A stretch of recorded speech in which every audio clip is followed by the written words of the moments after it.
Welcome to Crimson Tide Connection, your home for Crimson Tide sports. And I'm joined today by the head coach of the Alabama men's tennis team, George Husack. Coach, thanks for joining us. Thank you. Happy Turkey Week. Happy Turkey Week. Do you have anything big planned for Thanksgiving? I've got some family coming in town, and then we've got the Iron Bowl. So should be a good weekend for your first Thanksgiving here in Tuscaloosa. Yes, very excited for it. Excellent. Well, Coach, you've wrapped up your first fall season here at Alabama. What have you seen from this team so far? I think there's been a tremendous amount of commitment from the team. I think it's been, everyone was very excited at the beginning to get rolling, and I think we experienced a great honeymoon period. I think that as in every relationship you experience, your kind of ups and downs with papers, and then a couple of coaches that are demanding stuff from you every single day.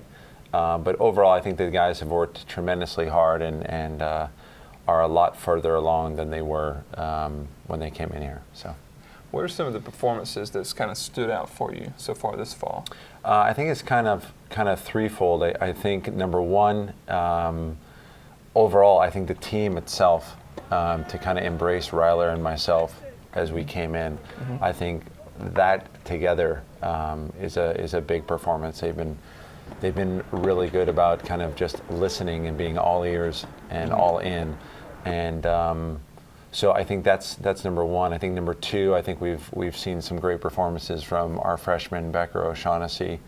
So the youngster of the group kind of showing that he's going to take his college game hopefully to new levels.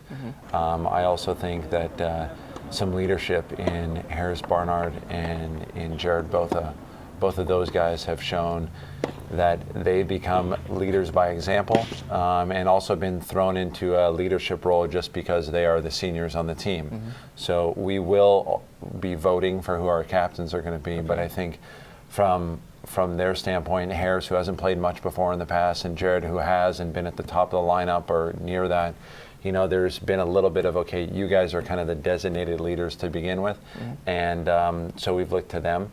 So I think for those guys, it's been some bright spots. Well, Coach, as you head into the spring season and dual match play, what are you kind of working on? What does this team need to improve on as you head into dual match play? Well, this is 100%, it has to be a process-oriented program.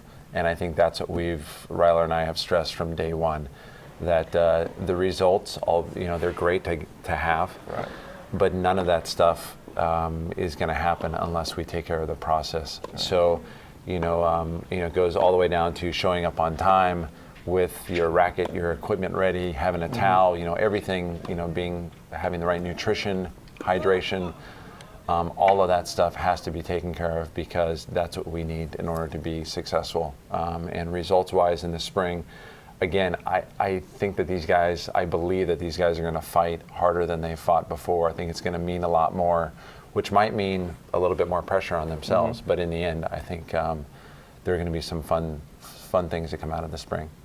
Well, Coach, you recently wrapped up your first recruiting class here at the University of Alabama. You inked 3 guys to letters of intent, Hayes Brewer, Sean Donahue, and Saxon Buning. Can you talk about those guys and what do they bring to the program? I think all 3 guys are very different in that they have different personalities. But I think all 3 are big and physical guys. I think they all have a tremendous amount of potential to develop. And really, when we were looking at different recruits, Ryler and I thought that the most important thing was, we needed the right character and the work ethic. All 3 of them are very passionate, but all 3 of them have a lot of upside. And so I think that they're all going to make an impact right away.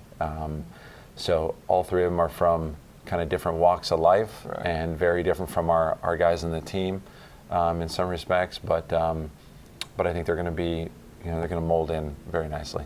Perfect. Well, Coach, you've kind of embraced Alabama since you've come here. You've embraced Roll Tide. And now, as you said, you have your first Iron Bowl coming up. Are you pretty excited about that? I am. I was a little late with my no-shave November beard, so I'm a little bit bummed. Last year I had a little bit fuller beard. Yeah. So I know that would keep me a little bit warmer. I think Saturday is supposed to be really chilly.